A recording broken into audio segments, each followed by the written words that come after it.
บายดีท่านผู้ชมติดตามข่าวต่างประเทศในมื้อนี้ก็มีข้อมูลข่าวสารหลากหลายเวียกงานที่เกิดขึ้นอยู่ต่างประเทศมานำเสนอให้บรรดาทานได้รับชมและทำอินนี้เฮามาติดตามกันที่พิธีเฉลิมฉลอง 80 ปีแห่งวันสร้างตั้งพรรคแห่งงานสาธารณรัฐประชาชนประชาธิปไตยเกาหลี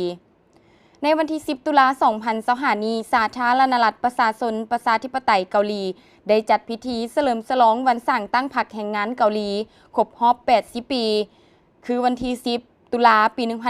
1945 10 ตุลา 2025 ที่นครหลวงเพียงยางสาธารณรัฐประชาชนประชาธิปไตยเกาหลี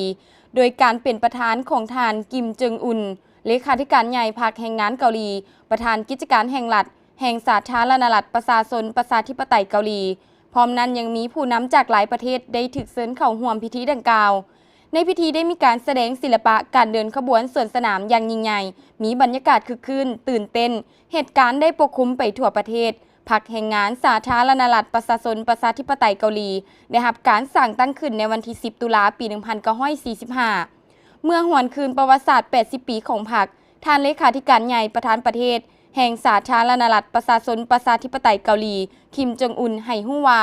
นี่แม่นจุดเวลาที่คนรุ่นหลังต้องเปลี่ยนแปลงใหม่สติปัญญาภาระหน้าที่และความรับผิดชอบปฏิบัติเพื่อเฮ็ดสำเร็จภารกิจสังคมนิยมที่ได้ริเริ่มจากคนรุ่นก่อน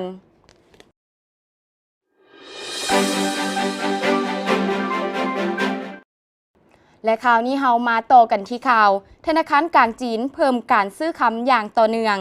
ธนาคารกลางจีน PBOC ได้เปิดเผยเมื่อบ่ดนมานี้ว่ายอดการถือคงคำของจีนนับแต่ท้ายเดือนกันยายน 2025รวมมี 74.6 ล้านออนเพิ่มขึ้นจาก 74.2 ล้านออนในเดือนสิงหาและยังเป็นการเพิ่มการซื้อคำอย่างต่อเนื่องเป็นเดือนที่ 11 ติดต่อกันส่วนมูลค่าคำสำรองของจีนเพิ่มขึ้นถึงระดับ 2.8329 แสนล้านดอลลาร์สหรัฐในท้ายเดือนกันยายนผ่านมาจาก 2.5384 แสนล้านดอลลาร์สหรัฐก่อนหน้านี้ด้านสภาคำโลก WGC ได้เปิดเผยโดยอ้างอิงข้อมูลจากกองทุนการเงินระหว่างประเทศ IMF และธนาคารกลางของแต่ละประเทศในเดือนสิงหาคมธนาคารกลางทั่วโลกได้กลับคืนมาซื้อคำเพิ่มขึ้นสุดที่ 15 ต้นตัวเลขดังกล่าวแมนสอดคล้องกับค่าเฉลี่ยรายเดือนในระหว่างเดือนมีนาหามิถุนาซึ่งแมนสะท้อนถึงการกลับคืนมาซื้อคำอีกครั้งหลังจากหยุดชั่วคราวในเดือนกรกฎาคม